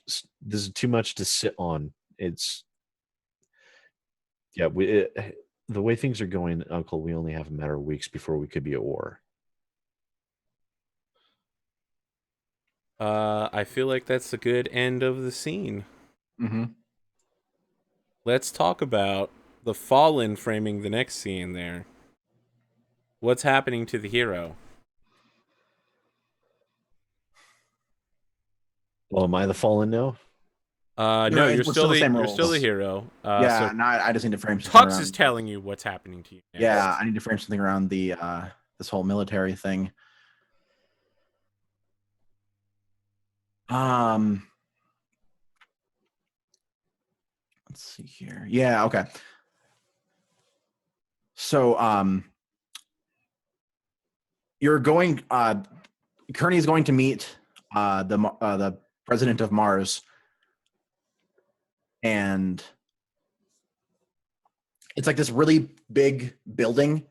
If you've seen I don't know if you've ever seen Man in the High Castle, Yes. I'm picturing the Japanese consulate place or whatever. Oh, Tall building okay. with the pillars. Yeah, it looks like that. And as Kearney's walking up to it, like one of the top windows or whatever explodes, and so there's just like a bunch of there's basically like an attack going on now, and like a bunch of glass just rains from the sky as these explosions start coming off from the building. I don't know that I'd watch an anime called Attack on Mars.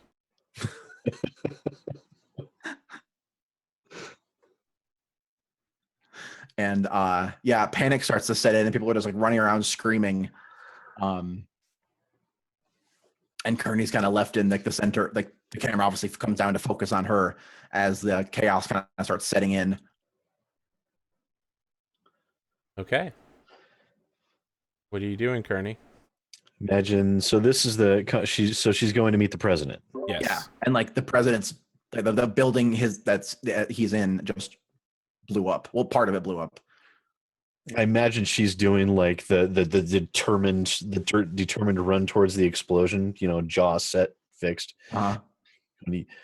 To try and find out if the president's still alive or not. Yeah. I think so. It's like a bunch of people that like you're kind of like forcing away, like a whole like they're running away from the explosion. You're running towards the explosion thing. I think I'm thinking like there's like mercenary looking troops inside that have like patches from. Let's see what planet would be good. Pluto. If we're just gonna make Pluto the villains. Yeah, okay.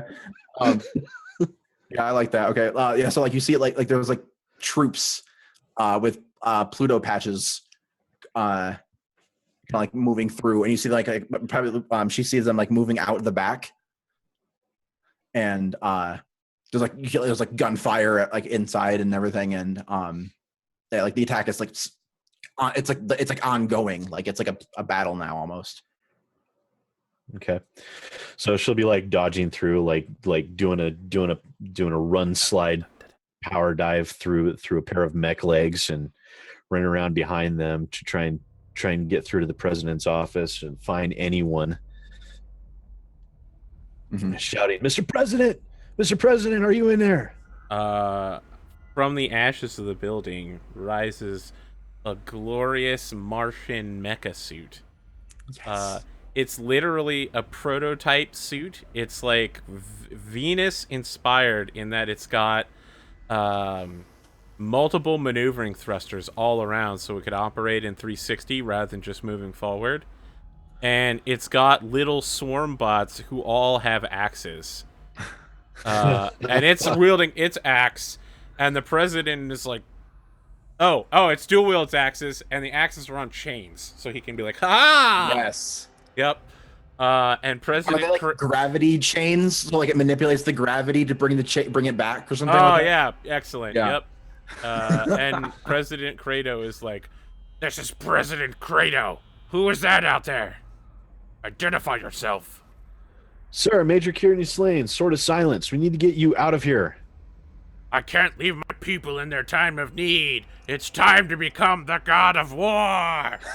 And like the mech strikes in a action pose, and then starts charging into battle against 3 other unidentified mecha suits. Just oh my god.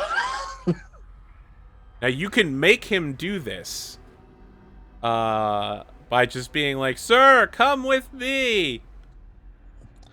Sir, we need to get you out of here. More people need you than just these people are here to protect you, not the other way around. You need to go now. I need to fight. I have to protect my people. The military is everything. Your people are what's more important here, not these soldiers here. You need to leave. Without you, Mars falls. We can't allow that to happen. So, Tux, I just want to mention, you can definitely do that. There is a consequence to this. Yeah, I was kind of going to see what. I mean, as the pillar, I can't agree to anything you say. I just have to constantly be like, no, everything's fine. Yep. And he's like, the military is what protects Mars, not the president. I'm just a status symbol. We need to survive together. And he's currently like chain blading, shoo, shoo. Like one of the mobile suits is like jumping over him and shooting down, and he's like grabs it, pulls it down, swings it around, and tosses it into another mobile suit. Okay, yeah, I guess. How does Kearney want this to pan out, and then we the president could pick Kearney up, right, in the suit, and then start running. Book ass out. Okay. Yeah. So there's, but there is a consequence. I think like we see, yeah, so we see like the president like with Kearney like boost rocketing out of there, and then I think we like see the scene from like the scene becomes a screen and kind of comes out, and we get to it's like a war room basically with like a bunch of screens and like a hollow table and things, and there's a bunch of people like looking at like pads and everything. The door opens and Damien Vlast walks in. He's like putting his uniform on as he's coming in, and he says, "What? Why was I called off early? Like, why was the attack? It wasn't supposed to happen for another week." Like, Le gasp. and he like walks over to the hollow table or something and like, all right. So we begin now, and then it like fades out. Perfect. All right, hero. As you're jetting off through the colony, being held in the gentle arms of Kratos the war giant in his new prototype mecha suit, reflect on the current state of the galaxy. Narrate your thoughts and feelings about the previous two experiences. She's sitting there in the hand of this suit, just kind of rocking with each step that it takes. Just sitting there thinking, war never changes.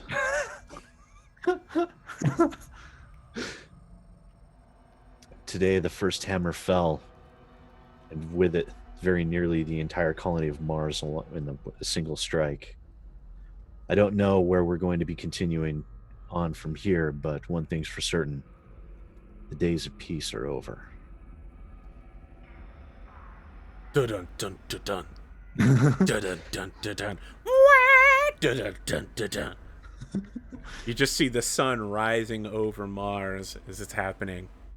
That's the scene from the trailer, right? Yeah. Yeah, absolutely.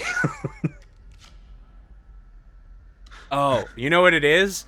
The final part of the scene is the emblem of the local Sword of Silence has fallen off the building in the fighting and is now floating through the space station gravityless, and it literally aligns with the rising sun. Dun, dun, dun, dun.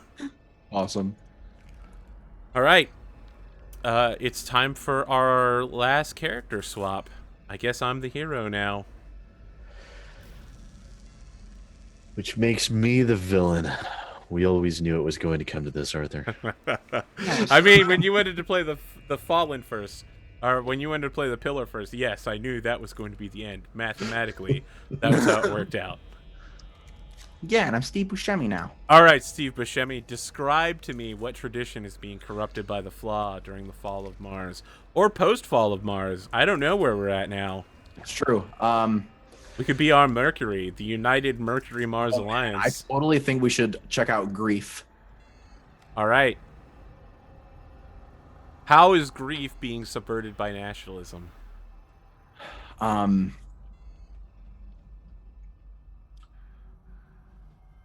So I think this that the whole ritual of like the passing of people and the passing of the stars, I think it's kind of like, it was kind of a thing that's like, oh well, we have time for this and we can do this, so yeah, while it's happening we can do it. But like now that wars kind of started to happen, like power cells and all of these things are being taken away, and people aren't really being allowed to do what they normally do to grieve for the people that they're losing in the war. Perfect. All right, so the first scene is Kearney in Damien Vlast's temporary office, and she's throwing what looks to be papers but are actually smart papers, you know, like flexible electronic newspapers. Yeah, e-paper, yeah. She throws them and hits him in the face with it. It's like, this is ridiculous, Damien. I'm ordering you, Warrant Officer Vlast, to aid in the protection of the Mars colony.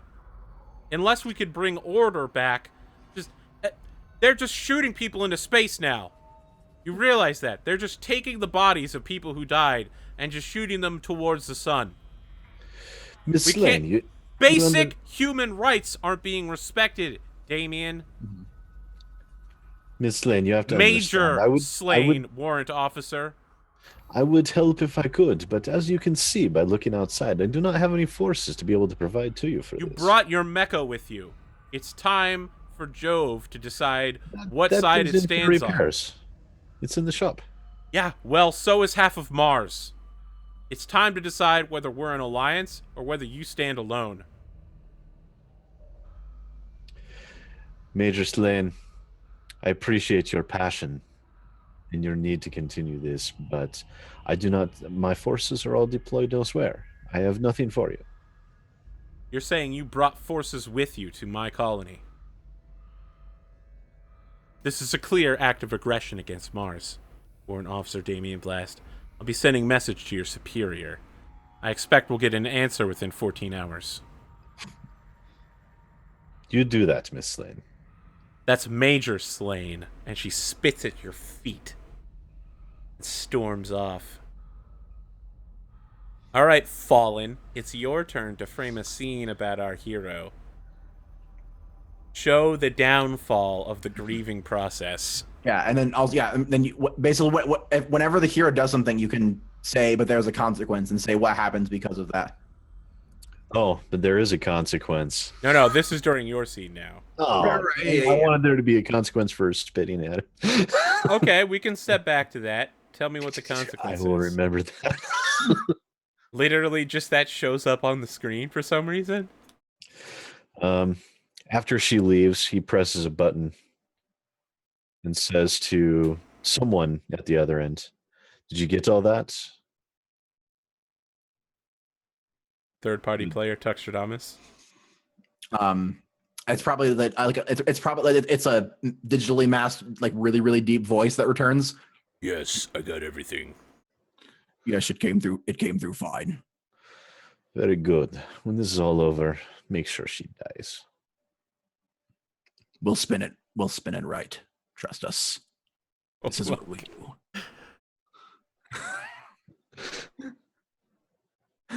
The only thing the entertainment industry's spinning right is the Shakira remixes. She may have been dead for 500 years, but that music lives on.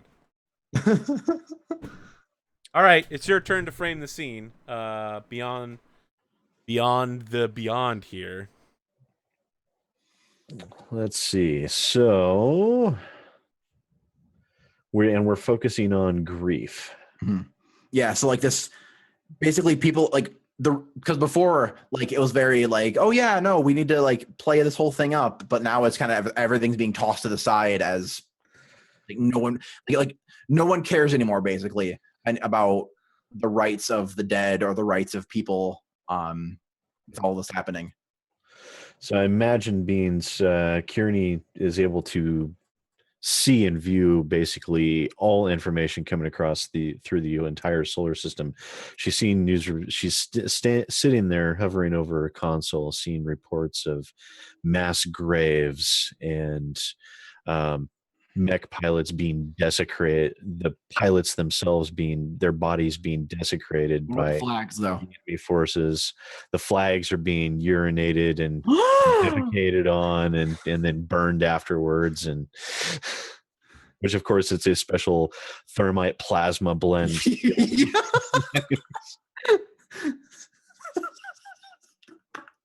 And it takes like hours to burn one of them.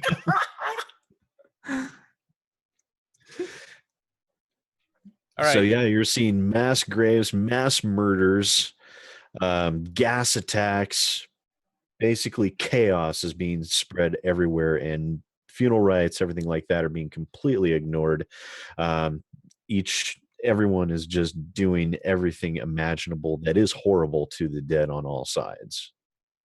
So there are tears coming out of Kearney Slane's eyes, but because it's space, they're not going down her cheeks. They're just floating through the air in a really good CGI scene. Yeah. And she's just like, is this how it ends? She slams her hand on the monitor. I don't accept this. This isn't how humanity goes out. And she like turns on the priority emergency communicator that sends the message to like every colony simultaneously. Of course, Pluto's not going to get it for like 80 days, but you know, Jupiter won't get it for like 14 hours. But she's sending it out, and she's like, "Citizens of Mars, this isn't how we do things here. We don't disrespect our dead. We don't let them do it to us either. If the fighting is to continue, for whatever reason, we need to act like there will be a tomorrow for humanity. That we are a people and a species, and not animals. The Sword of Silence is offering their consulates in every colony as a neutral, safe harbor. Come to us, and we will protect you. Mars will not fall as long as we stand together."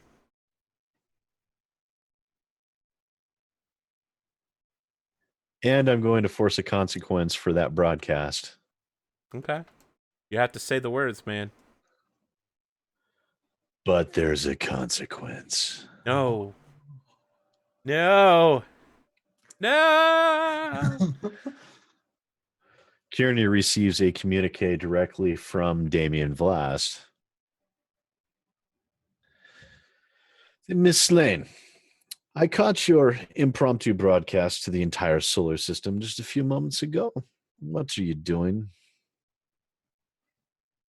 I just turned it off. Literally just shut it down. All right. She receives a video file then. She starts cutting off your communication access and like denies your user rights on the communications network. And you see Damien Vlast look over at Stefan Bush and say, "Well, it appears your niece does not want to talk to you. Pity. If she doesn't retract what she said, I am going to have to kill you, you understand?"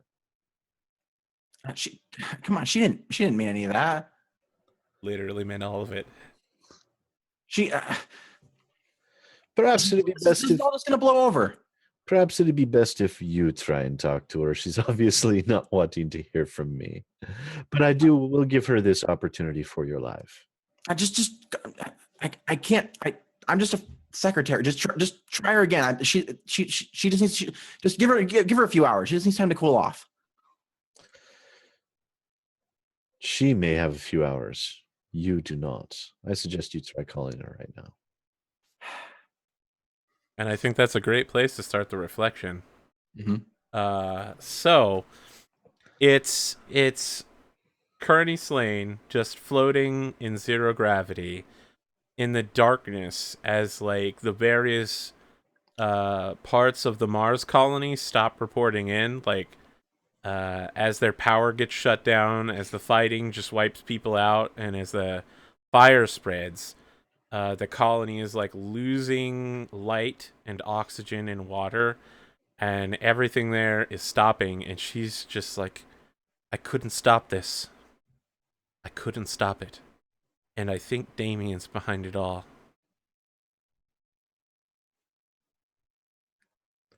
And that's it. Oh, what? It's time to begin the final act. We now talk about the collapse. Each player will narrate a short vignette from Major Kearney Slane's point of view about the end of the Solar Empire and all of the sins that have accumulated. Mm-hmm. Who wants to go first? I think I have a thing.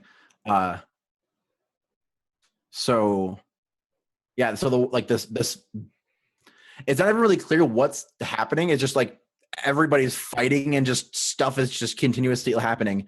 I think Kearney is watching the communications and watching kind of space just to see what the hell's going to happen. And through like the warp gate or however people get around, a bunch of troops, a bunch of mechs arrive, and as their capes come down through the atmosphere, we see like the rings on their cape. These are troops from Saturn.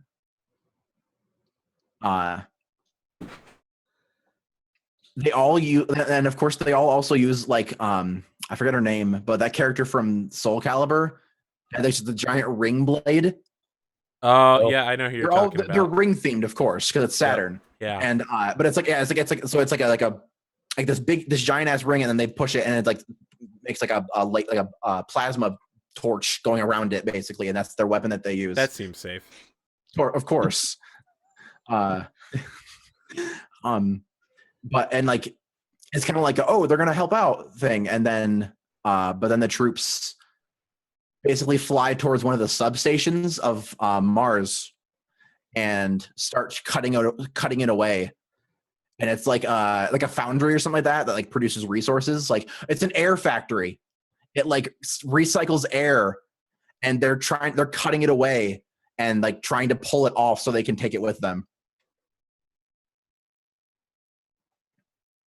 And that's what Kearney sees. Very sad. Yeah. It's the Perrier. It's the local Perrier factory.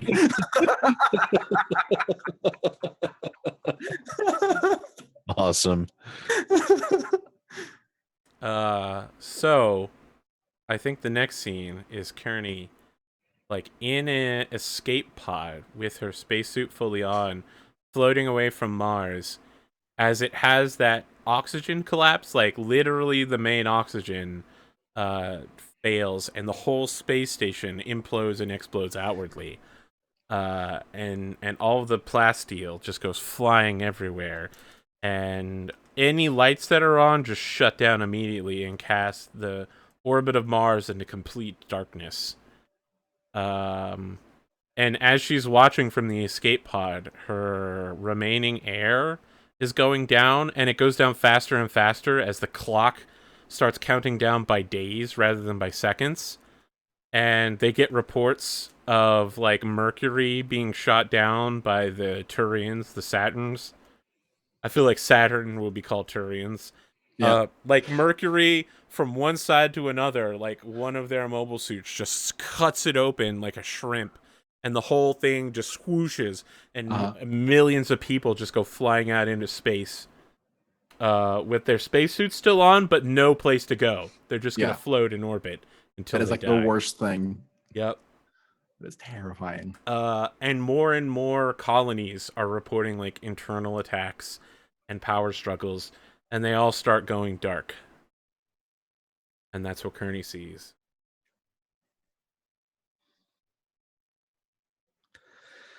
So a few hours go by. Kearney's air is almost gone. Breath is coming, rapid and shallow, and then she feels a clang as the escape pod is latched onto and pulled into a docking bay.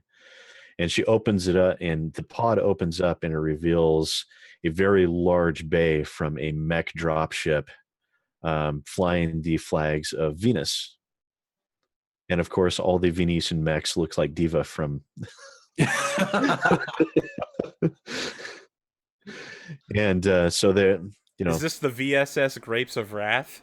Yeah. Yes, it is. This is the Grapes of Wrath. And so she's, a hand comes in to help pull her out of the escape pod. It says, Major Slane, I am Captain Beaumont of the Grapes of Wrath. Please come with me. And she's leading her through the decks and opens up a room. And in the room, the flags are not Venetian, but they're the flags of Saturn being very proudly displayed. And sitting on a throne is Damien Vlast, who just turns and looks at her and says, Miss Slane, I've been expecting you.